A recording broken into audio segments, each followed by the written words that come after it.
আরেকটি কথা মনে পড়ল, টঙ্গীর ইজতেমাকে অনেক মুসলমান আমাদের দেশে পত্রপত্রিকায় লেখে আরাফাতের পরেই, হজের পরেই দ্বিতীয় মহাসমাবেশ। এটি একটি ষড়যন্ত্র, এটি একটি ষড়যন্ত্র। এবং বলা হয় 30-40 লক্ষ লোকের সমাবেশ হয়েছে। মিথ্যে কথা। এই পল্টন মাঠের ধারণ ক্ষমতা কত আমাদের জানা আছে। ওইখানে কতটা জায়গা, কত বর্গ মাইল এলাকা নিয়ে লোকেরা বসে এবং তাতে কত লাখ লোক হতে পারে।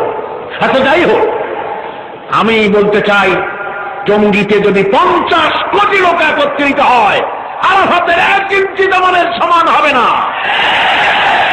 যারা আরাফাতের পরে, হজের পরেই দ্বিতীয় সমাবেশ বলে, তারা বেয়াদব। আরাফাতের ময়দানে ডেকেছেন আল্লাহ।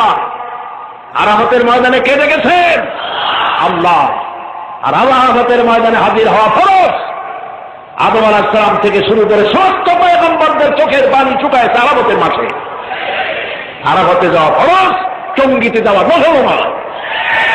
কাজে কোন মুসলমান এই বেয়াদবি শব্দ ভবিষ্যতে উচ্চারণ করবেন না। কোথায় আরাফাত আর কোথায় টঙ্গী? আস্তাগফিরুল্লাহিল আযীম। এমন ধারণার সৃষ্টি করা হচ্ছে